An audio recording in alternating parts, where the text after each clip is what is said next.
ఓం శాంతి 19/8/2024 సాకార ఈశ్వరీయ మధుర మహావాక్యాలు. మధురమైన పిల్లలారా, అన్నిటికంటే ముఖ్యమైన సేవ తండ్రి స్మృతిలో ఉండడం, ఇతరులకు స్మృతిని ఇప్పించడం. మీరు ఎవరికైనా తండ్రి పరిచయమునిచ్చి వారి కళ్యాణం చేయవచ్చు. ప్రశ్న: ఏ ఒక్క చిన్న అలవాటు పెద్ద అవజ్ఞను చేయిస్తుంది, పెద్ద తప్పును చేపిస్తుంది? చిన్న అలవాటే.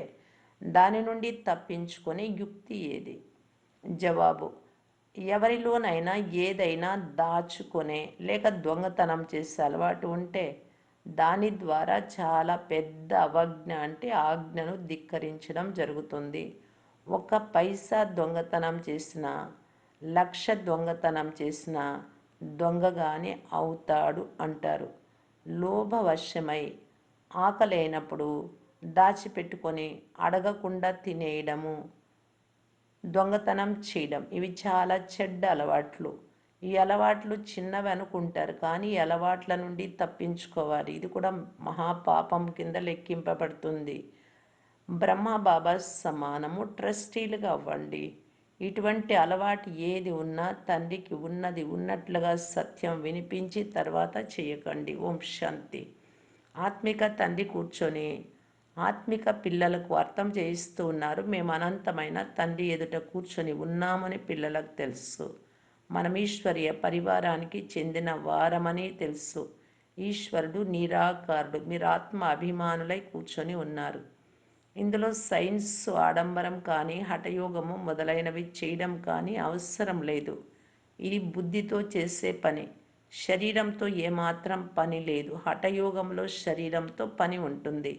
ఇక్కడ మనము పిల్లలమని భావిస్తూ తండ్రి ఎదుట కూర్చొని ఉన్నాం. తండ్రి మనల్ని చదివిస్తున్నారు అని మనకు తెలుసు. తండ్రి చెప్తున్నారు, మధురమైన పిల్లలు స్వయాన్ని ఆత్మగా భావించి తండ్రిని స్మృతి చేస్తే మీ పాపాలన్నీ తొలగిపోతాయి. స్వదర్శన చక్రాన్ని త్రిప్పుతూ ఉండండి. ఇతరులకు సేవ చేసి మీ సమానంగా తయారు చేయండి. తండ్రి కూర్చొని ఒక్కొక్కరు ఎంత సేవ చేస్తున్నారు అని పరిశీలిస్తారు. స్థూల సేవ చేస్తున్నారా, సూక్ష్మ సేవ చేస్తున్నారా, లేక మూల సేవ చేస్తున్నారా అని ఒక్కొక్కరిని తండ్రి గమనిస్తారు. వీరందరికీ తండ్రి పరిచయం ఇస్తున్నారా? ఇదే ముఖ్యమైన విషయం. పిల్లలు ప్రతి ఒక్కరూ తండ్రి పరిచయమునిస్తారు. తండ్రి అడుగుతున్నారు, తండ్రిని స్మృతి చేస్తే మీ జన్మ జన్మాంతరాల పాపాలు తొలగిపోతాయి అని ఇతరులకు తెలుపుతున్నారా? ఈ సేవ ఎంతవరకు చేస్తున్నారు? మీకు మీరు పరిశీలించుకుంటూ ఉన్నారా? అందరికంటే ఎక్కువగా ఎవరు సేవ చేస్తున్నారు? నేను వీరికంటే ఎక్కువ సేవ ఎందుకు చేయరాదు, వీరికంటే ఎక్కువగా స్మృతి యాత్రలో పరిగెత్తగలనా లేదా అని ప్రతి ఒక్కరిని బాబా పరిశీలిస్తూ ఉంటారు. మిమ్మల్ని మీరు కూడా పరిశీలించుకోగలరు. బాబా ప్రతి ఒక్కరిని ఏ ఏ సేవ చేస్తున్నారు అని సమాచారం అడుగుతారు. ఎవరికైనా తండ్రి పరిచయం ఇచ్చి వారి కళ్యాణం చేస్తున్నారా? సమయం వృధా చేయడం లేదు కదా. ఇప్పుడు అందరూ అనాథలే. ఇదే ముఖ్యమైన విషయం. అనంతమైన తండ్రిని గురించి ఎవ్వరికీ తెలియదు. తండ్రి నుండి వారసత్వం తప్పకుండా లభిస్తుంది. పిల్లలైనా మీ బుద్ధిలో ముక్తి, జీవన్ముక్తి ధామాలు రెండు ఉన్నాయి. ఇప్పుడు మేము చదువుకుంటున్నామని కూడా అర్థం చేసుకోవాలి. స్వర్గంలోకి వచ్చి మళ్ళీ జీవన్ముక్తి రాజ్య భాగ్యాన్ని తీసుకుంటారు. ఇతర ధర్మాలలోని అనేక మంది ఆత్మలలో ఎవ్వరూ ఆ రాజ్యంలో ఉండనే ఉండరు. కేవలం మీరు మాత్రమే భారతదేశంలో ఉంటారు. అది కూడా మీకు తెలుసు. బుద్ధిలో ఏమేం ఉండాలో తండ్రి కూర్చొని పిల్లలకు నేర్పిస్తారు. ఈ సంగమ యుగంలో మీ ఆహార పానీయాలు కూడా చాలా శుద్ధంగా పవిత్రంగా ఉండి తీరాలి. మీరు భవిష్యత్తులో సర్వగుణ సంపన్నులు, 16 కళా సంపూర్ణులు, సంపూర్ణ నిర్వికార్యులుగా తయారవుతామని కూడా మీకు తెలుసు. ఈ మహిమ శరీర ధారణ చేసిన ఆత్మలది. కేవలం ఆత్మలకు మహిమ ఉండదు. ప్రతి ఒక్క ఆత్మ పాత్ర ఎవరిది వారిదే. ఇక్కడికి వచ్చి ఆ పాత్ర చేస్తారు. మీ బుద్ధిలో మనము వీరిలాగా తయారు కావాలి, బ్రహ్మలాగానే లక్ష్యం ఉంది. పిల్లలు పవిత్రంగా అవ్వండి అని బాబా ఆజ్ఞాపించారు. పవిత్రంగా ఎలా ఉండాలి అని అడుగుతారు. ఎందుకంటే మాయా తుఫాన్లు చాలా వస్తాయి. బుద్ధి ఎక్కడెక్కడికో వెళ్ళిపోతుంది. వాటిని ఎలా వదలాలి? పిల్లల బుద్ధి పనిచేస్తుంది కదా! ఇతరులెవ్వరి బుద్ధి ఇలా పని చెయ్యదు. తండ్రి, టీచరు, గురువు మీకు లభించారు. అత్యంత శ్రేష్టమైన వారు భగవంతుడని కూడా మీకు తెలుసు. వీరు తండ్రి, టీచరే కాక జ్ఞాన సాగరులు కూడా అయ్యారు. ఆత్మలైన మనలను తమ వెంట తీసుకెళ్లేందుకు తండ్రి వచ్చారు. సత్యుగంలో చాలా కొద్ది మందే దేవీ దేవతలు ఉంటారు. ఈ విషయాలు మీకు తప్ప మరెవ్వరి బుద్ధిలోనూ ఉండవు. వినాశనం తర్వాత మనమే చాలా కొద్ది మంది ఉంటాము అని మీ బుద్ధిలో ఉంది. ఇతర ధర్మాలు, ఖండాలు మొదలైనవేవి అక్కడ ఉండవు. మీరే విశ్వానికి అధికారులుగా ఉంటారు. మీ రాజ్యం ఒక్కటే ఉంటుంది. చాలా సుఖప్రదమైన రాజ్యం ఉంటుంది. అయితే అందులో రకరకాల పదవులు కలవారు ఉంటారు. మాకు ఏ పదవి ఉంటుంది? మేమింత ఆత్మిక సేవ చేస్తున్నామా? ఈ విషయాలు తండ్రి కూడా అడుగుతారు.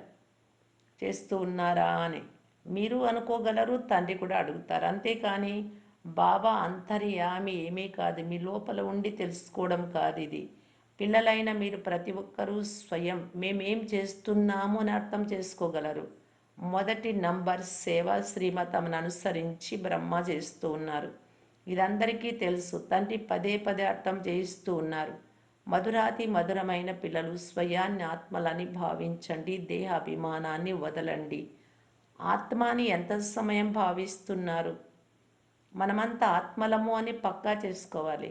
తండ్రిని స్మృతి చేయాలి. దీని ద్వారానే కష్టాలన్నీ తొలగిపోతాయి. మీ నావ తీరానికి చేరుతుంది. స్మృతి చేస్తూ చేస్తూ పాత ప్రపంచం నుండి నూతన ప్రపంచంలోకి వెళ్ళిపోతారు. అందరికీ తండ్రి పరిచయముని ఇవ్వడమే ముఖ్యమైన ఆత్మిక సేవ.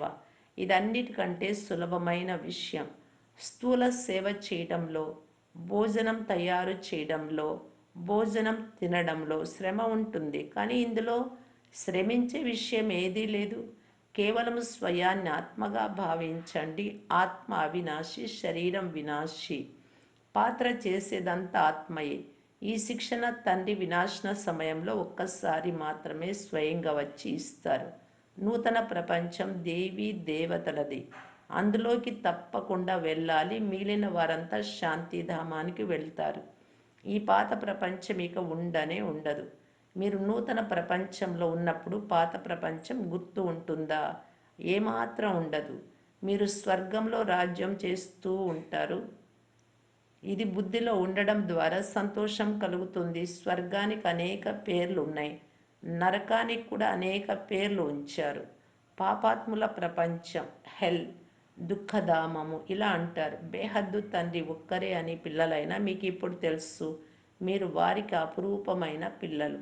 అందువలన అటువంటి తండ్రిపై ప్రేమ చాలా ఎక్కువగా ఉండాలి. తండ్రికి కూడా పిల్లలంటే చాలా ప్రేమ. ఎవరు ఎక్కువ సేవ చేస్తారో, ముళ్ళను పుష్పాలుగా చేస్తారో అటువంటి పిల్లలపై తండ్రికి కూడా చాలా ప్రేమ ఉంటుంది.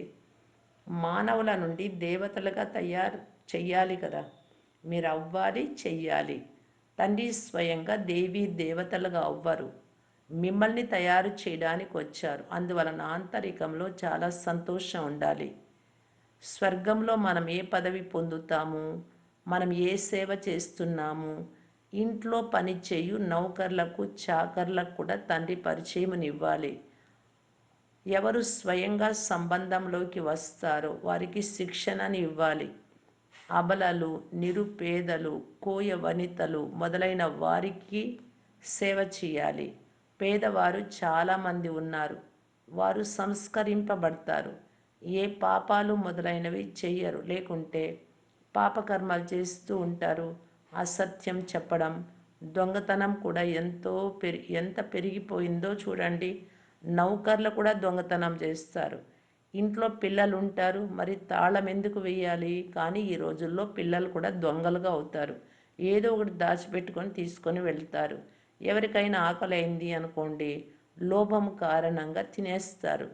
లోభులు తప్పకుండా ఏదో ఒకటి దొంగతనం చేసి తింటూ ఉంటారు. ఇది శివబాబా బండారం. ఇందులో ఒక్క పైసా కూడా దొంగతనం చేయరాదు. బ్రహ్మ కేవలం నిమిత్తులు. బేహద్దు తండ్రి అయిన భగవంతుడు మీ వద్దకు వచ్చారు. భగవంతుడి ఇంటిలో ఎప్పుడైనా ఎవరైనా దొంగతనం చేస్తారా? స్వప్నంలో కూడా చెయ్యరు. అత్యంత శ్రేష్టమైన వారు శివ భగవంతుడని మీకు తెలుసు. మీరు వారి పిల్లలు కావున మనము దైవీ కర్మలు చెయ్యాలి. దొంగతనం చేసే వారికి కూడా మీరు జైలుకు వెళ్ళి జ్ఞాన దానం చేస్తారు. అటువంటి వారు ఇక్కడ ఎందుకు దొంగతనం చేస్తారు? ఎప్పుడైనా మామిడి పండు, ఎప్పుడైనా ఏదో ఒక తినే వస్తువు తీసుకొని ఎవరికీ తెలియలేదులే అని తినేస్తారు. ఇది కూడా దొంగతనమే కదా. ఏ వస్తువు ఎంత చిన్నదైనా పెద్దదైనా అడగకుండా తీసుకోరాదు. చేతితో తగలను కూడా తగలరాదు. శివబాబా మన తండ్రి. వారు వినడమే కాక చూడను కూడా చూస్తారు. పిల్లలు, మీలో ఏ అవగుణాలు లేవు కదా అని అడుగుతారు. ఏదైనా అవగుణం ఉంటే బాబాకు వినిపించండి, దానం ఇచ్చేయండి. దానంగా ఇచ్చి మళ్ళీ తప్పు చేస్తే చాలా శిక్షలు అనుభవిస్తారు. దొంగతనం చేసే అలవాటు చాలా చెడ్డది. ఎవరైనా సైకిల్ తీసుకొని పట్టుబడ్డారు అనుకోండి, ఏదైనా దుకాణానికి వెళ్ళినప్పుడు ఒక బిస్కెట్ ప్యాకెట్ లేదా ఇంకేదో తీసుకొని దాచిపెట్టారు అనుకోండి, లేదా ఏదైనా చిన్న వస్తువైనా తీసుకున్నారు అంటే దుకాణదారుడు చాలా జాగ్రత్తగా ఉంటాడు. అతడు ఏం చేస్తాడో మీకు తెలుసు. పోలీసులకైనా పట్టివ్వడమో కొట్టడమో ఏదో చేస్తారు. ఇది కూడా చాలా పెద్ద ప్రభుత్వం, పాండవ ప్రభుత్వం. తన దైవీ రాజ్యాన్ని స్థాపన చేస్తోంది. తండ్రి అంటున్నారు, నేను రాజ్య పాలన చెయ్యను, పాండవులైన మీరే రాజ్య పాలన చేస్తారు. వారు పాండవ పతిగా కృష్ణుణ్ణి చూపించారు. అయితే పాండవ పిత ఎవరు? మీ ముందే కూర్చొని ఉన్నారని మీకు తెలుసు. నేను బాబా సేవ ఏం చేస్తున్నాను అని ప్రతి ఒక్కరికి ఆంతరికంలో తెలుసు. బాబా మనకు విశ్వరాజ్య అధికారం ఇచ్చి స్వయం వానప్రస్థంలోకి వెళ్ళిపోతారు. ఎంతటి నిష్కామ సేవ చేస్తారు. అందరూ సుఖమును శాంతిని పొందుతారు. వారు కేవలం విశ్వంలో శాంతి కావాలి అనే నోటితో అంటారు, శాంతి బహుమతి ఇస్తూ ఉంటారు. మనకు చాలా గొప్ప బహుమతి లభిస్తుంది అని పిల్లలైనా మీకు తెలుసు. ఎవరైతే మంచి సేవ చేస్తారో వారికి పెద్ద ప్రైజ్ లభిస్తుంది. తండ్రి పరిచయం ఇవ్వడం అన్నిటికంటే శ్రేష్టమైన సేవ. ఇది ఎవరైనా చేయగలరు. పిల్లలు దేవతలుగా అవ్వాలి అంటే సేవ కూడా చేయాలి. బ్రహ్మను చూడండి, ఇతడు కూడా లౌకిక పరివారం గలవాడే కదా. ఇతడి ద్వారా బాబా సేవ చేయించారు. ఇతడిలో ప్రవేశించి ఇతడికి కూడా చెప్పారు, అలాగే మీకు కూడా ఇలా చేయమని ఇలా చేయమని చెప్తూ ఉన్నారు. నాకు ఎలా చెప్తారు? నాలో ప్రవేశించి చేయిస్తారు. వారు చేసి చేయించేవారు కదా అంటారు బ్రహ్మబాబా. అకస్మాత్తుగా నాలో కూర్చొని ఇది వదిలిపెట్టు, ఇది చీచి ప్రపంచము, వైకుంఠానికి పద, ఇప్పుడు వైకుంఠానికి అధికారిగా కావాలి, ఇలా శివబాబా నాతో అంటారు అని బ్రహ్మబాబా చెప్తారు. బాబా చెప్పిన వెంటనే బ్రహ్మబాబాకు వైరాగ్యం వచ్చేసింది. ఇతనికి ఏమైంది అని అందరూ అనుకునేవారు. ఇంత మంచి లాభం సంపాదించే వజ్రాల వ్యాపారి ఇలా ఎందుకు అయిపోయాడు, ఏం చేస్తున్నాడు అని అందరూ అనుకున్నారు. ఇతడు వెళ్ళి ఏం చేస్తాడో ఎవరికీ తెలియదు. వదిలేయడం పెద్ద విషయమేమీ కాదు. వెంటనే సర్వస్వము త్యాగం చేసేశాడు. అలాగే అందరితో త్యాగం చేయించారు. కుమార్తెతో కూడా త్యాగం చేయించాడు. ఇప్పుడు ఈ ఆత్మిక సేవ చేయాలి, అందరినీ పవిత్రంగా తయారు చేయాలి. మేము జ్ఞానామృతం త్రాగేందుకు వెళుతున్నాము అని అందరూ అనేవారు. పేరు మాత్రం మాతది. ఓం రాధ వద్దకు జ్ఞానామృతం త్రాగేందుకు వెళ్తున్నామని చెప్పేవారు. ఈ యుక్తి కూడా రచించినదెవరు? శివ్ బాబా. ఇతడిలో ప్రవేశించి ఎంతో మంచి యుక్తిని రచించారు.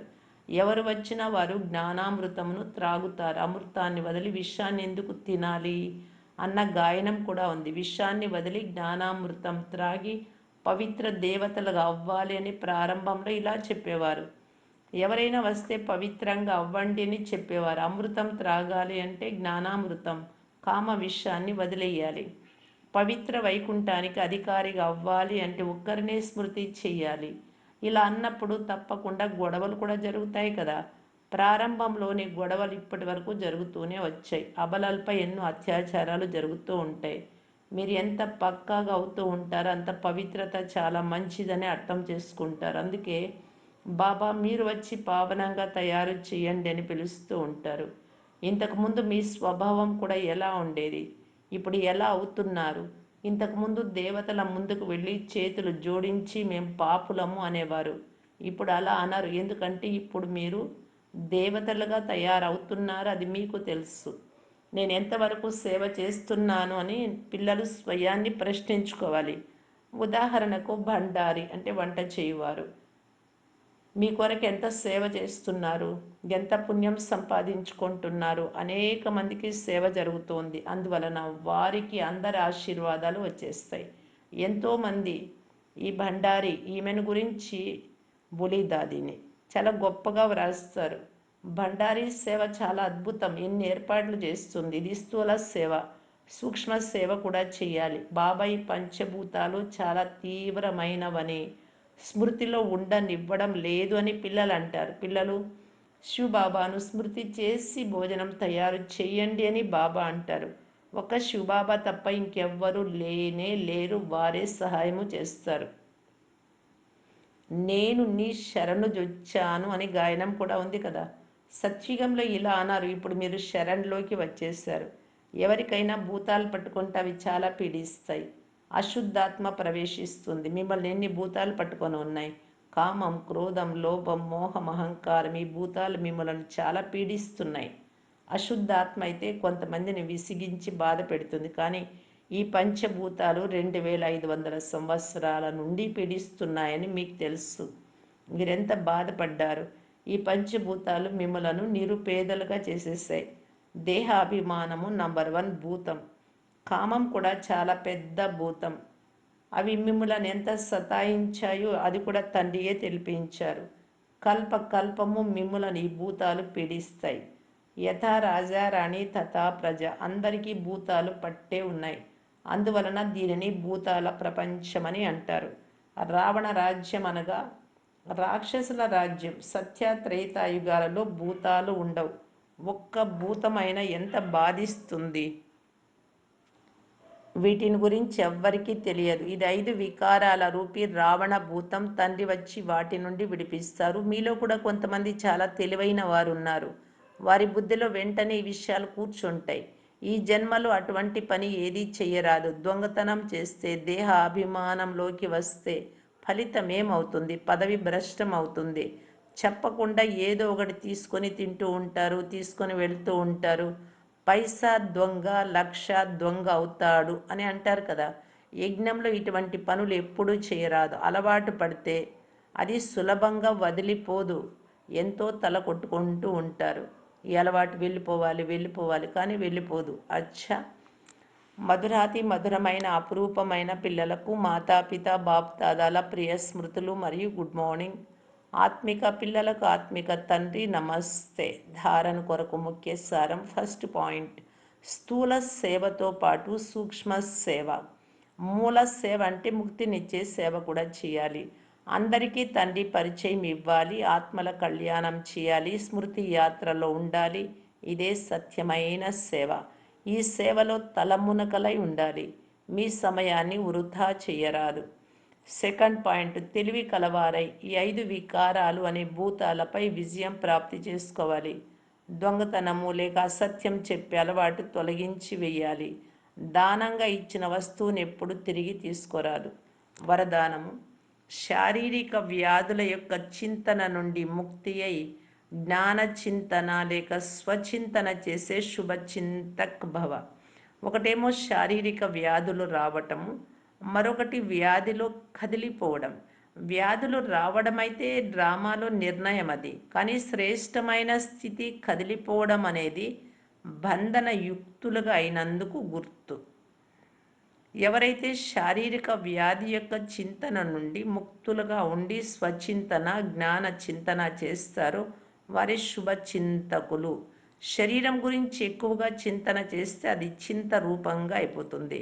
ఈ బంధనం నుండి ముక్తులుగా ఉండుటనే కర్మాతీత స్థితి అని అంటారు. స్లోగన్, స్నేహం యొక్క శక్తి సమస్య అనే పర్వతాన్ని నీటి వలె తేలికగా చేసేస్తుంది. బాబా పైన అపారమైన ప్రేమ, ఎందుకంటే మన తండ్రి కాబట్టి, ఆత్మ తండ్రి. ఆ ప్రేమ ఉంటే సమస్యలు ఏమవుతాయి? నీటిలాగా తేలికగా అయిపోతాయి. అవ్యక్త ఇషారా, కర్మయోగిగా కావటానికి బాప్దాదా తెలియజేస్తూ ఉన్నారు. ఏ విధంగా శరీరము మరియు ఆత్మ రెండు కంబైన్డ్గా ఉండి కర్మ చేస్తూ ఉంటారు. అలాగే కర్మ మరియు యోగము రెండు కంబైన్డ్గా ఉండాలి. కర్మ చేస్తూ స్మృతిని మర్చిపోరాదు, స్మృతి చేస్తూ కర్మను మరవరాదు. మీ టైటిల్ ఏమిటి? బిరుదు కర్మయోగి. కర్మ చేస్తూ స్మృతిలో ఉండేవారు సదా అతీతంగా మరియు ప్రియంగా ఉంటారు, తేలికగా ఉంటారు. ఏ కర్మలోనూ బరువును అనుభవం చేసుకోరు. కర్మయోగిలను మరొక శబ్దంలో చెప్పాలి అంటే కమల పుష్పం సమానం అని చెప్తారు. దానిపైన ఎప్పుడే కానీ ఏ ప్రకారమైన కీచడనగా మట్టి అంటే మాయ యొక్క వైబ్రేషన్లు టచ్ చేయలేవు కమల పుష్పాన్ని. అలా మీరు కూడా కర్మయోగి స్థితిలో ఉంటే మాయ మిమ్మల్ని టచ్ చేయలేదు. ఓం శాంతి.